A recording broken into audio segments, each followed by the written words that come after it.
If there's one thing you guys are gonna do is call out America. I thought Europe was a country. Because we have not been the world's fan favorite this year. I'm telling you, these countries are calling us up, kissing my... Hey, yo!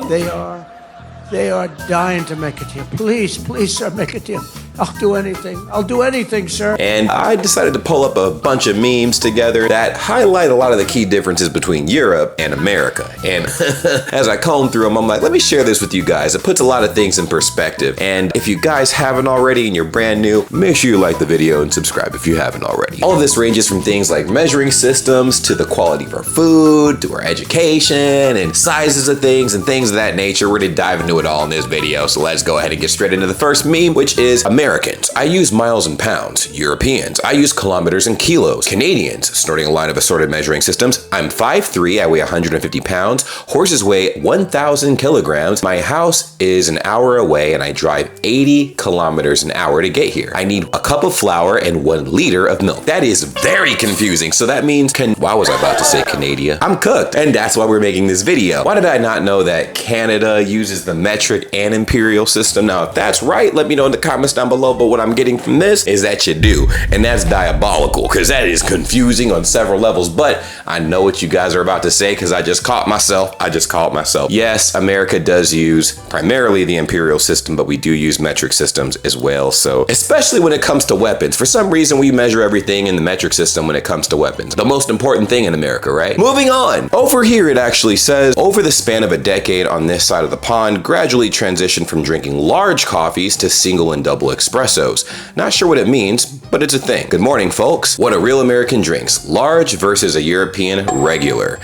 Okay, what are y'all drinking out there? You guys are drinking snackable sample cups, okay? Because I'll let you in on a little secret. The larges that we currently have in America are actually what used to be considered a small back in 2005 and prior. Mainly because of that Super Size Me thing. It shook the entire American industry as far as the sizing of our drinks and whatnot. Now, I'm not entirely sure if that was the sole reason why everything wound up shrinking, but I do remember the devastating transition from extra large drinks to these tiny snackable large cups and stuff. Now worldwide, obviously everything looks a lot smaller compared to America because we love everything ginormous, all right? We love ginormous objects and items and all that stuff. Going to Europe and getting a cup of coffee and I'm like, what is this?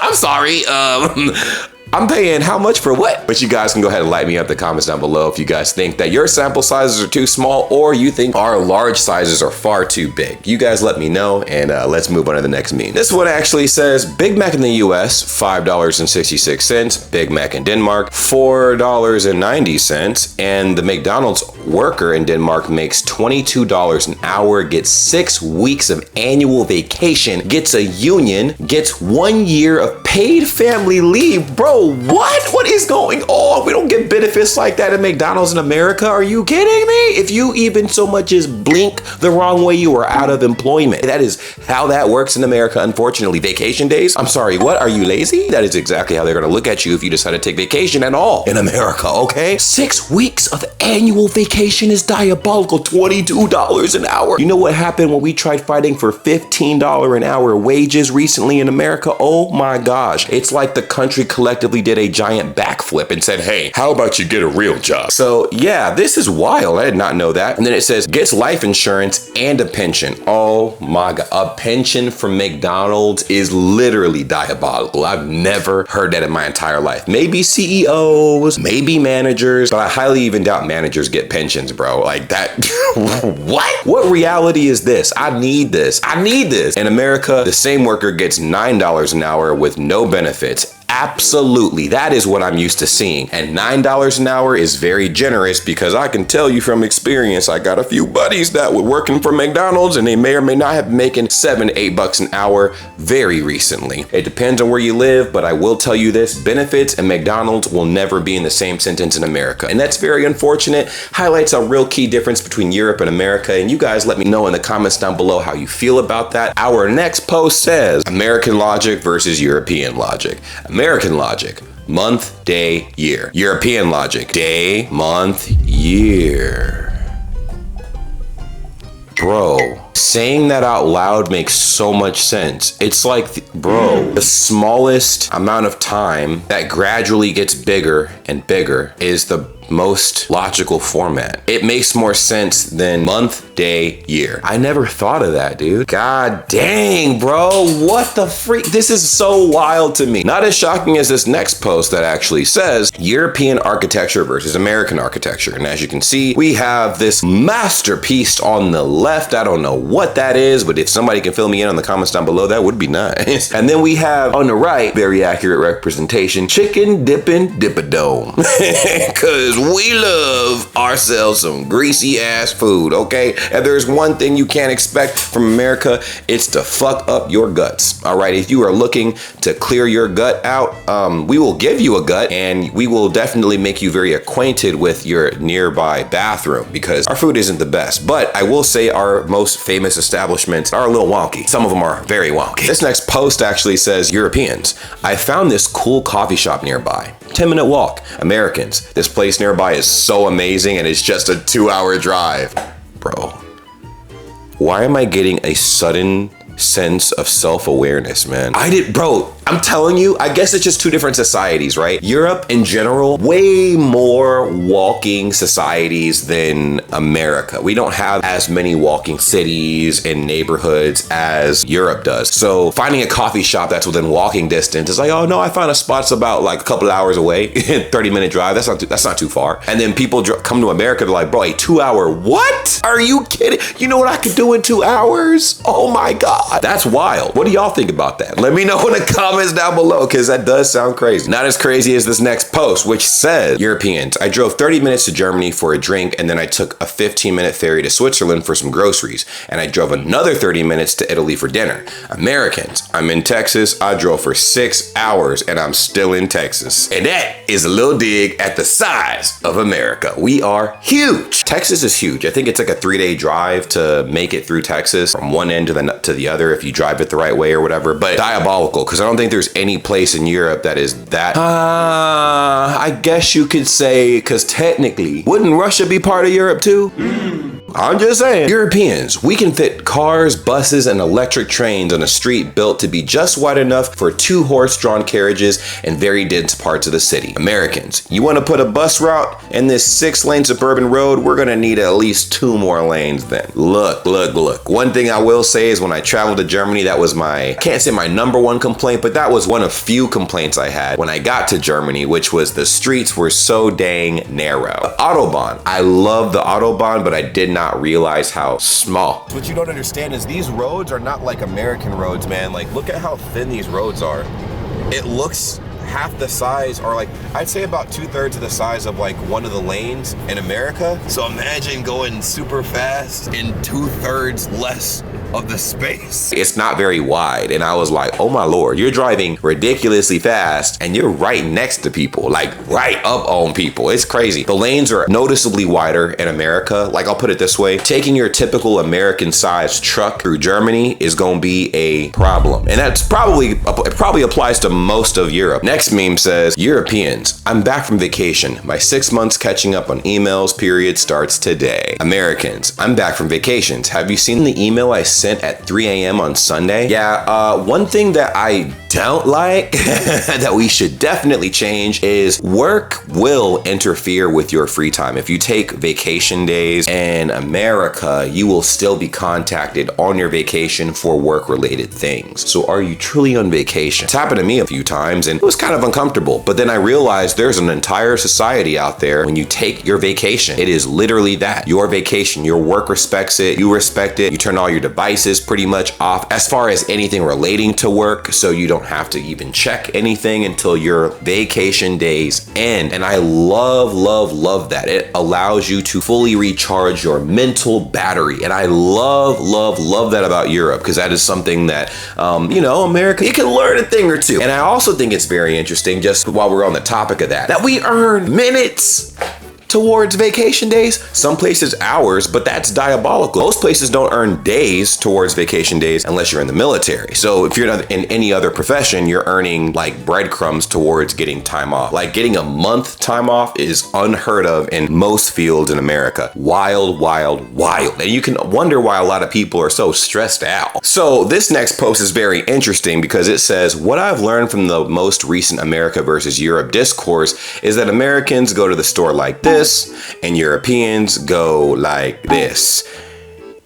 Y'all ain't lying. Listen, I'm guilty. Guilty. So I love going places dressed like whatever. I currently have on a gym shirt and some gym shorts, and you will catch me in the same outfit at a 5-star restaurant, if they even let me in through the threshold of the door. I promise you. I dress for comfort. Comfort is king in my opinion, right? I want to wear some running shoes with a business suit. I will do that. And we Americans are known for wearing crazy shit. Do me a favor, and you guys do it already, right? Spot the American wherever you guys are. Whatever country you're in, you can spot us a mile away. We be wearing some crazy shit. This next post actually says, finding out most European countries don't have air conditioning really cleared up my wanderlust real quick. My Americans trying to travel to Europe, that's something you're gonna have to make peace with. I myself have been preaching the good gospel for the last 10 years. Why does Europe not have no damn AC? Now, it's a multifaceted battle, right? A lot of it has to do with the cost it would take to install the AC and operate it throughout the summer months, because you know the way that the power grid's structured over there is just a little different, and what they would have to use is just very different. But also it's just genuinely colder out there in Europe. I know people are saying that and I'm like, oh my gosh, but there's still summer, right? So it's still gonna be hot. But yeah, it's genuinely colder out there. And the biggest point is the houses are just genuinely structured a lot better, and they keep and trap a lot of the cold air in the houses. They're very well insulated, so that's pretty cool. However, I will say this: I've stayed at a few hotels in Germany, and I only have really Germany to go off of because that's the one place I stayed. I mean, I stayed in the Netherlands for a little bit too, but that was in the colder months. I was able to stay in Germany during the summer months, and oh my god, not having AC is borderline cancer. Okay, like I'm in Korea right now, and there's ACs in every room. Each room has its own individual AC unit, and it turns my room from like lukewarm or scalding hot to bitter cold. Okay, I have to wear like 3 puff jackets if I turn it down to the coldest setting in here. It's crazy, but I love it because I feel like I have control of the elements of my house. That's not the same situation for Europe. You guys are cooking us with these posts, man. This next post says, Americans, our culture is so hopelessly fractured and polarized. There is no longer anything that binds us together. Europeans, I can tell you were American by the way you walk. Damn, you know what's crazy thinking about this? America is such a split society, and yet we're such a molded and giant melting pot. I don't think any of us fully realize how similar all of us are when we leave the country. Inside of America, we think we're in these separate bubbles and we're these like crazy different individuals. But when you travel overseas, you're not black, you're not white, you're not everything in between. You are American. And there are traits that identify you as an American. Everybody watching this that's from Europe, can you please inform the Americans in the comments down below what are some key traits that allow you to identify an American without them having to say anything? This next one says, Europeans, I'm leaving. My 6-month transition period starts today. Americans, I'm leaving. My last day is 5 p.m. Well, it's interesting because you would think that there's a lot of like severance packages and whatnot for people getting laid off their jobs. Man, in America, it's so abrupt, it's ridiculous. If they fire you, there's very short notice. Now, they should give you a 2-week notice, and inversely, the employee should give the company a 2-week notice before leaving or being let go. How it normally is your boss will just silently walk to you and be like, I'm letting you go. Pack your things. That's it, you're cooked. And you have to take that knife in the stomach, get up, pack your stuff, and get the hell out. I guess there's a transition period in Europe and whatnot in a lot of the countries out there. So let me know how that works. What happens in that side of the hemisphere, man? Like, you guys decide to leave your job. Do you guys get like a 6-month transition? That's insane. 6 months is a lot of time. I mean, you get a full paid 6 months? Like, is it 3 to 6 months or something like that? Because as far as I know, There's very few places that do stuff like that in America. And for that long, almost unheard of unless you have a very nice job. This next post says, Americans only think it's the end times when it's happening to them, not when it's been happening to others for decades. Yeah, that's true. We think it's only a problem when it hits us. The world could be in turmoil and America won't bat an eye, but if the same thing that's been terrorizing the rest of the world reaches America, we're like, oh my God, we need to do something. And the rest of the world's like, yes, we know. We've been saying this for a long time. We've been saying this for a while now. What are some issues that you guys can identify that applies to this example right here? Because I can think of a few, but I want to hear from you guys in the comments. Oh my gosh, this next one is crazy, and I talk about this a lot. US restroom stalls versus Europe's. Get your shit together, America. So on the left-hand side, we have the bathroom stall in America. If you notice, there's a giant gap where the door is and where the little clasp is and whatnot, right? You can see straight into the bathroom stall. You feel exposed. Now, what they're not showing is the bathroom stalls in America come up about almost 1/3 of a meter off the ground, which is crazy. You can see damn near halfway up your leg. You know what I'm saying? It's crazy. Nobody asked for that. In Europe, I remember using the bathroom and closing the bathroom stall, and I felt a sense of privacy I had never felt before. I was like, man, this is insane. There's not a gap anywhere. Like, people can't look underneath the bathroom stall. There's not a gap in between the door that's huge where you can make eye contact as people come by. I'm telling you, nothing is more awkward in this world than sitting on the toilet taking a shit and somebody walks in and you lock eyes through the opening of the bathroom stall door in America. Now, this next post says, the discourse here is American bread versus European bread, in my opinion. So, as we can see on the left-hand side, we have American bread that looks like printer paper and a slice of cardboard, I guess. On the right-hand side, we have this delectable, deliciously crafted piece of bread from Europe. And yeah, I know we've been getting some flack about our bread for a while, but here's the cool thing about America, y'all. I will defend America for once. What's amazing about America is we are a melting pot, and while we sometimes don't get along very well and we do have very messed up rules and standards and all that other craziness, our food is interesting because it comes from all aspects of different cultures, and these different cultures are from all over the world, and they share bits and pieces of how they make their cuisine in America. So while our typical American bread industry standard is abominable, you can find European bread like this in America, thanks to the people who moved from Europe to America. So if you guys have tried bread in the United States that came from a bakery, how did you like it? Did you like it better than the bread from back home? Did you like it less, and why? But industry standard bread, like the stuff you get from the grocery store, it's abominable. Don't buy it. It's terrible. Our next post here says, my commute when I lived in Europe versus my commute in America. Lets out a sigh. So if you look at the left-hand image, it looks beautiful. There's a train, there's this beautiful backdrop of the historical looking building. I don't know what building that is, so go ahead and cook me up in the comments down below. On the right-hand side, you have the most cancer-inducing traffic. 5-lane traffic, back the hell up. It's ridiculous. And that is what we have to deal with on a daily basis. Okay, now I'm not saying traffic doesn't get backed up in Europe too, because it does, but does it look like this with this many lanes? No. This next post right here is pretty interesting because it says Europeans. I know English, French, German, Polish. Americans. I know RHOBH, RHOSLC, RHOA, and RHONY. I don't even know what this is. Huh? Oh my God.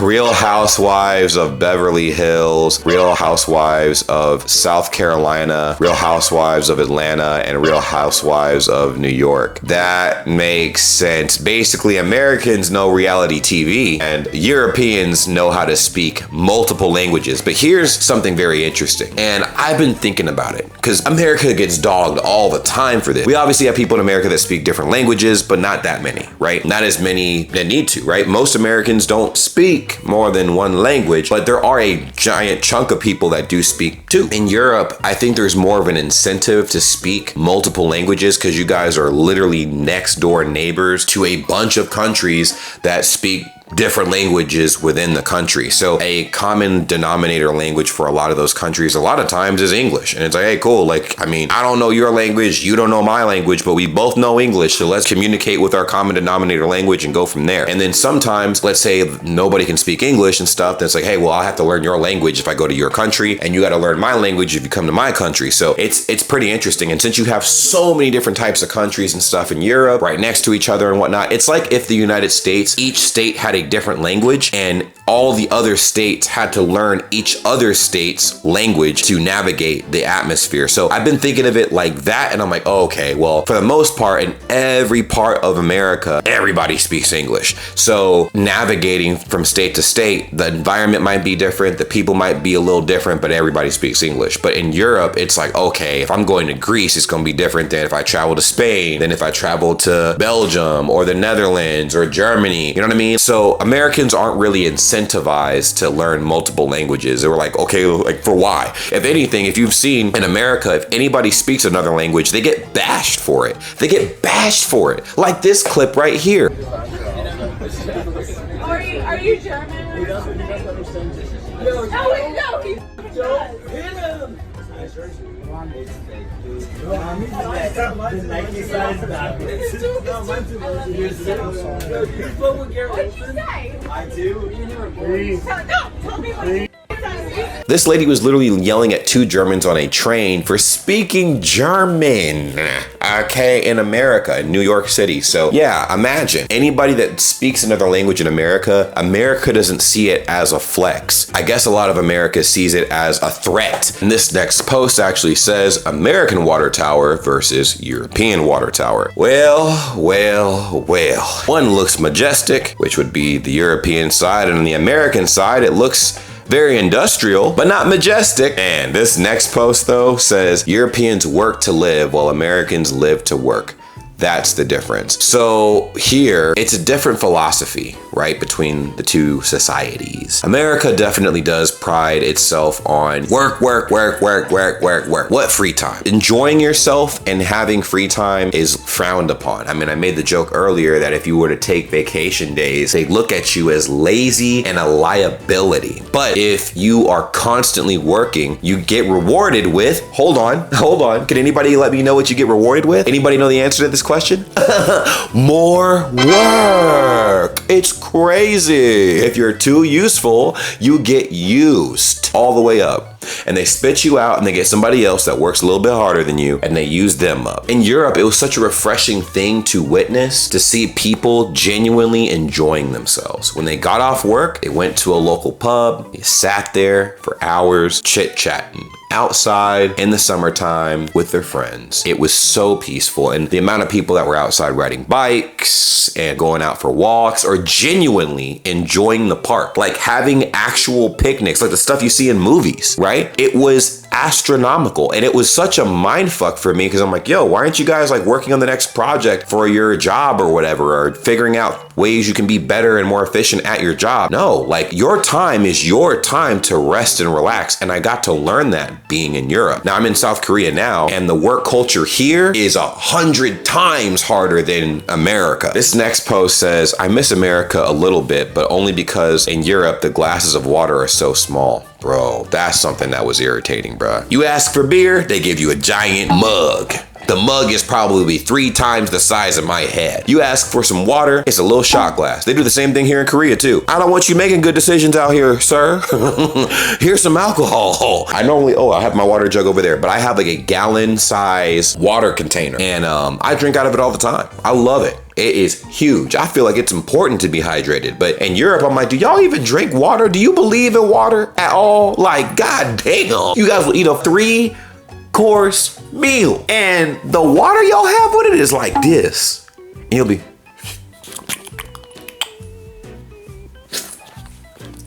I'm like, oh my god. I'm parched, as they say. I'm parched. Ich hab Durst. If you guys have traveled to America before, how did you guys feel about the free refills in America? Did you guys like that? Did you guys not like it? Did you feel guilty? Like, I think it'd be kind of cool. It's like an exploit that has not been patched yet. Let me know how you guys feel about that in the comments down below. Boom. So here's another post, and it actually says, Americans have a well-deserved reputation abroad, but I refuse to apologize for iced coffee. Why are Europeans afraid to live deliciously? Yeah, true. I like iced coffee. Iced coffee's good, but I've been gravitating slowly towards just coffee with nothing in it. Because I will say, if you just let that iced coffee sit, which some people do, some people definitely do that. They don't drink their coffee very quickly. It becomes diluted and it kind of loses its texture, its flavor a little bit because it's watered down coffee. You know what I'm saying? So I'm not sure if y'all like that, but I do like iced coffee. It was my preference for a long time, like I said, up until recently. Like, obviously in the summertime, I would love an iced coffee over a hot coffee because I'm like, why am I drinking something scalding hot in the summertime? You know what I mean? Unless I'm indoors somewhere. This next post actually says, are people in Europe dehydrated all the time? They are so stingy with water and cups are so small. That's what I be saying. I said the same damn thing. Do y'all even drink water? Do you like water? Do you hate water? Let me know. Because why is it that you guys are a little bit on the stingy side when it comes to water? Listen, if you give me a fish tank full of water, I will drink the whole thing. Americans are thirsty. We are like giant big old whales. We need water. Water's healthy. I'm thirsty just thinking about being in France again. Yeah, bro. The amount of times when I was in Germany, I'm like, oh yeah, like, ich hätte gerne ein Wasser bitte, and then be like, okay, yeah, sure. And they'd give me this tiny little flask of water. And I'm like, oh my God. Ich hätte gerne ein Großwasser bitte. Boom. This next meme is very interesting as it says, now that I live in Europe, I can confidently say that the metric system is overall superior, but Celsius is a garbage scale compared to Fahrenheit. Fight me. Ooh. I can't back that one up. I used to be a Fahrenheit bunny, okay? Not anymore. This person about to get lit up because ain't no way. Now, this is funny. This next post right here, funty. Look at this. It says borders in America versus Europe. LMFAO. Look at this. The borders in America, man, they got the fucking 1,000-meter wall with barbed wire on the top, you know? You got gate guards and all that good stuff, and then in Europe, you got this rinky-dink fence. You could be an entry-level parkour expert and bunny hop over that thing. This next post actually says Europeans versus Americans counting. Now this is funny because when I count, I say 1, 2, 3. You guys are 1, 2, 3. This makes a lot of sense though. Why does this make so much sense? Let me know in the comments down below. Why? Here it says me finishing 6 full glasses of water at lunch and looking around and seeing everyone else has hardly finished their first glass. I'm telling you, Europeans don't drink water and it freaks me out. This is the third post about it, bro. Y'all need to drink water. You guys literally need water, bro. Grab a cup, fill it up with some water, drink it. This next post says Europeans versus Americans when new content drops. Europeans will be fast asleep. They're like, I don't really care. I'll see it when I see it. Americans, bro, we are content fiends. We need to know. Whenever somebody uploads, whenever a new episode of something comes out, we are on it like white on rice, okay? This next meme actually says, my European shit. My apartment does not have air conditioning. Oof, that is not good. I will be praying for you because that cannot be a comfortable situation to be in. So, boom, this next meme says American innovation versus European innovation. So, American innovation has led us to being lazier and unhealthy. And European innovation has allowed y'all to be very healthy and efficient and stuff. So that's pretty cool. Nice dig, but dang. All right, next meme says Europeans versus Americans. The top of this says, there's a burglar in our house. Europeans, oh, Americans, oh my, look at the time. It's Glock o'clock. That's funny. Glock o'clock is crazy. But hey, man, look, you do not want no damn smoke with Americans, man. The second you say the magical words, we need to get rid of their guns, oh my God. That's like declaring war. People in America are different. The only people on the planet that hope and pray somebody break into their house. I've been waiting to use this 50 cal on somebody walking through the front door that I don't know. I hope they break into my house. Society full of killers, man. This next post is diabolical, as it says Europe versus America, and like we were talking about earlier with the ICE issue, look at that. You can tell which one with Europe is obviously on the left side, America on the right side. We put ice in everything. I wouldn't be surprised if people in America put ice in beer. That's a crime. That's a crime. But this next post actually says European versus American trucks. And as you can see, the European trucks, like I mentioned before, are tiny, snackable compared to the American trucks. We got them big boys. We got the big, thick boy. Damn, boy. Damn, boy, he's thick. Boy, that's a thick ass boy. All right, huge. Last but not least, we have our final post right here, and it says American versus European Fanta. Here's a video of me trying European Fanta for the first time. American tries German Fanta for the first time. I've never had this before. I've had the American version, but not this. So, oh my God. It's like Oranje Schorle. It doesn't taste as orangey as the one in the United States, meaning it doesn't taste as sugary. It tastes better. There's not as many bubbles. And I absolutely loved it. I loved it. It tasted so good. Now, most people that have tried European Fanta have said the same thing. And from America, at least, the people from America that have tried European Fanta, we've all said the same thing. It tastes like orange juice. It's not overly sweet. There's not an excess amount of syrup in it. And the bottle looked good. For my Europeans that have been to America before, what have you seen in America that is just straight up weird to y'all? I need to know, because I will be making a video with your comments, because I'm telling you, love to read what you guys have to say, because it is funny. I'll see you soon. Take care. Peace.